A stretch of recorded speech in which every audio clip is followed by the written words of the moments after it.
C Kalyan అన్న మాట చాలా దుర్మార్గమైన దారుణమైనటువంటి మాట. ఐబొమ్మ రవిని పోలీసులు ఎన్కౌంటర్ చేయాలి, ఒకవేళ పోలీసులు వదిలేస్తే సినిమా వాళ్ళైనా చంపేయాలి అని చెప్పి ఇక్కడే ఒక కీలకమైనటువంటి పాయింట్ డిస్కస్ చేయాల్సిన అవసరం ఉంది. ఇంటి దొంగలు బయటపడతారేమో అన్న భయంతోటో లేకపోతే ఇంకేమైనా చీకటి భాగోతాలు బయటకు వస్తాయన్నటువంటి భయంతోటో ఐబొమ్మ రవిని ఎన్కౌంటర్ చేయాలి అనేటువంటి స్టేట్మెంట్ వచ్చిందా, లేకపోతే నిజంగా సినిమా పరిశ్రమకు తీరని నష్టం కలిగించాడు కాబట్టి ఆ వార్నింగ్ ఇవ్వాలనుకున్నారా? నీకున్న అర్హత ఏంటి, నీ వ్యక్తిత్వం ఏంటి, నీ గతం ఏంటి? ఎన్కౌంటర్ చేయాలి ఒకళ్ళని చేయాలన్నప్పుడు నీ వచ్చిన ప్రస్థానం ఏంటి? నెల్లూరు నుంచి నీ ప్రస్థానం ఏంటి? గురువెందుకంటే దారుణంగా నీ చరిత్ర పెట్టుకుని నువ్వు ఒకరిని ఎన్కౌంటర్ చేయటం ఏంటి? నీకున్న ఆస్తులు ఎవరితో వచ్చినాయి?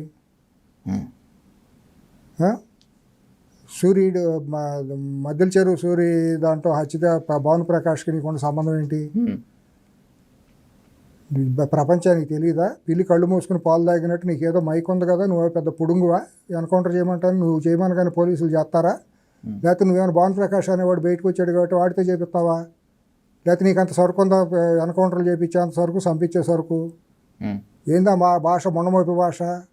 నువ్వెంత, నీ బతికెంత? సినిమా ఇండస్ట్రీలో 4 సినిమాలు తీసి కథ ఇదే అవగానే సినిమా వాళ్ళు రాజకీయ నాయకులతో 10 మందితో పరిచయాలు ఉండి ఫోటోలు ఉండగానే నువ్వు పెద్ద పీకుడు గడివా? ఏమనుకుంటున్నాడు? రాజ్యాంగం చట్టాలు ఉన్నాయి, అతని మీద ఇమీడియట్గా బెదిరింపు కేసులు పెట్టి పోలీసులు లోపల దెబ్బాలి అతన్ని. ఆ మాట అన్నాడు కాబట్టి చట్ట వ్యతిరేకమైన భాష అది. అవును సార్. నిజంగా పోలీసులకు చిత్తశుద్ధి ఉంటే సజ్జనార్ గారికి అతని లోపల మీద వేసి అతని మీద కేసు పెట్టాలి. బెదిరింపు అది, పబ్లిక్ బహిరంగ బెదిరింపు అది. చట్టాలు ఉన్నాయి, దానికి తగ్గ చట్టాలు ఉన్నాయి. ఏమనుకుంటున్నారు వీళ్ళందరూ? వీళ్ళ ప్రస్థానం తెలియదా? ఇతను బతికెట్ట మొదలైంది నెల్లూరు నుంచి ఇక్కడ దాకా వచ్చేదాకా రోజు రోజు ఫిల్మ్ నగర్ వెళ్తే అందరూ చెబుతారు. ఇప్పుడు నాకు ఆ ఇమ్మడి రవి, ఇంకో రవి, ఆ పేరేంటి నాకు తెలియదండి, అతను నాకు తెలియదు, అతను నా కులము కాదు, నా గోత్రం కాదు, నా చుట్టం కాదు, నా పక్కం కాదు, ఏమీ కాదు. ఇప్పుడు అతని మీద వీళ్ళు వ్యవస్థలన్నీ దాడి చేసే విధంగా ఒక చిన్న కుర్రాడి మీద పెట్టేసి వీళ్ళ తప్పులన్నీ తప్పించుకునే ప్రయత్నాలు, వీళ్ళు పెద్ద సచీలు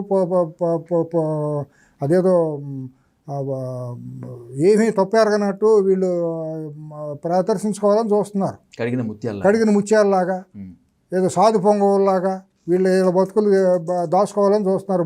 గుమ్మడికాయ దొంగలు ఏదంటే అట్లా ఆ రకంగా అది కాదు నేను అనేది. ఎందుకంటే మీరు మీ 100 పెట్టుకుని ఆ కుర్రాడి మీద పట్టడం తప్పు అంటా నేను. మీరు సమాజాన్ని ద్రోహం చేస్తున్నారు. ఇంకా కడుపు చించుకుంటే కాళ్ళ మీద పడినట్టు థియేటర్లు దోషేస్తున్నారు మీరు. ఓ పక్క థియేటర్లు మీయే, నిర్మాతలు మీరే, హీరోలు మీరే. ఆ థియేటర్లో పెట్టి అమ్ముకునే పాప్కార్న్ టీ 150 రూపాయలు అంటే నేను 5, 10 రూపాయలు, 20 రూపాయలు అనుకున్నాను. నాకు తెలియదు నిజంగా, నేను ఎప్పుడు మానేశాను. 100 రూపాయలు, 150 రూపాయలు అంటే టీ తక్కువే సార్. 100 రూపాయలు, 150 రూపాయలు అంటే మీరు చెప్పేది ఇంకా తక్కువ. అది 400, 500 ఉన్నాయి మల్టీప్లెక్స్లో. అదేనంట పాప్కార్న్ 1000 రూపాయలు అంటండి. అవును సార్. ఇక ఆ రేట్లకి పోతే దోపిడీ సార్, నిలువు దోపిడీ. వాటర్ బాటిల్ అంటే అది 70 రూపాయల నుంచి స్టార్ట్ అవుతుంది. 150 అంట, 200 అంట వాటర్ బాటిల్ అంట. ఏంటండి దుర్మార్గం అసలు ఇది? మరి ఏడు సేడుపులు అక్కడ వెళ్ళి ఆడవండి. అందరూ వెళ్తారు థియేటర్కి, అందరూ వెళ్తారు. ఆ దోపిడీ లేకపోతే 100 రూపాయలు పెట్టిన టికెట్కి వెళ్తున్నారు కదా. ఆ రేటుకే వెళ్ళి చూస్తున్నప్పుడు మీరు 3000, 4000 పెడతాం ఏంటండి? పోనీ మీరు అదేమంటేనేమో మేము చారిటీ కోసం పెట్టామంటారు. మీరు చేసిన చారిటీలు ఏంటి? రైతు సంక్షేమం కోసం చారిటీ చేశారా? జవాన్ సంక్షేమం కోసం ఏమైనా, ఆర్మీ వెల్ఫేర్ కోసం మీరు ఏమైనా ఫండ్స్ ఇచ్చారా? లేకపోతే ఇక్కడ అమరవీరులకి, తెలంగాణ అమరవీరులకి ఏమైనా మీరు ఒక ఇల్లు కట్టించారా? లేకపోతే అక్కడ స్వాతంత్ర సమరయోధులు ఉన్నారు, ఇక్కడ కూడా మరి మందు పాత్రలో చనిపోయిన పోలీసు కుటుంబాలు ఉన్నాయి నక్సలైట్ల ఆ టైంలో. మరి వాళ్ళకి ఏమైనా మీరు చేశారు? పని మీరు ఇంత రేట్లు పెంచుకున్నప్పుడు వాళ్ళు మనుషులు కదా సమాజంలో. మీరు పెద్ద వాళ్ళ కథనాలన్నీ తీసుకుని మీరు చేస్తారు. గుమ్మడి నరసయ్య గారి ఏదో పెట్టి సినిమా తీస్తున్నారు అంటే ఎవరి పేరుంటే ఆ పేరును వాడేసుకుంటామే వీళ్ళు. అది పైరసీ కిందకి రాదా? ఆయనకున్న గొప్పతనాన్ని, వ్యక్తిత్వాన్ని మీరు మార్కెట్ చేసుకుని డబ్బులు చేసుకునే ప్రయత్నం చేస్తున్నప్పుడు ఆయన అదే సైకిల్ మీద తిరుగుతున్నాడు కదా. అది ఎక్స్‌ప్లాయిటేషన్ కాదా? అది పైరసీ కాదా? మీరు చేసింది ఆ కుర్రాడి సినిమాలో ఇది చేస్తే తప్పయిందా? నాన్సెన్స్ అండి వీళ్ళు. సమాజానికి పట్టిన చీడపురుగులు ప్రస్తుత తెలుగు సినిమా ఇండస్ట్రీ. కాబట్టి బాధతోనే మాట్లాడుతున్నాను. నాకు అసలు వేరే ఒకవేళ ఆగ్రహమే అయితే అది ఖచ్చితంగా ధర్మాగ్రహమే సార్. అంతమించి నాకేముంటుందండి? నాకు అడిగితే డేట్లు ఇవ్వలేదా?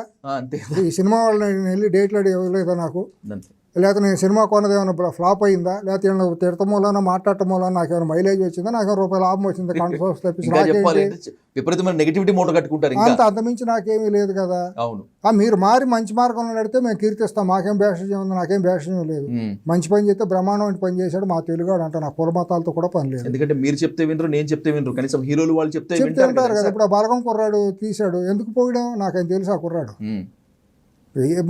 తీశాడు, మంచిగా చేశాడు, మంచిగా చెప్పుకుంటాడు. కాదు మీ చుట్టము కాదు, ఎవరో కాదండి, చాలా గొప్పగా తీసిన సినిమాలు అవన్నీ. ఎంతో మహనీయులు ఉండారండి. ఇంకా ఆణిముత్యాలు లాంటి వాళ్ళు తెలుగు సినిమా పరిశ్రమలో ఇంకా ఉన్నారండి. పాపం అవకాశాలు రాక వాళ్ళు బయటికి రావాలి, వాళ్ళ ద్వారా మంచి మంచి సినిమాలు రావాలి, మన తెలుగు జాతి ఖ్యాతి పేరు అంతర్జాతీయ స్థాయికి పెరగాలి, అందరూ సకుటుంబంగా చూసి ఆనందించాలి, ఆలోచించాలి. సినిమా వచ్చింది బయటకు వచ్చిన తర్వాత ఆలోచించాలి.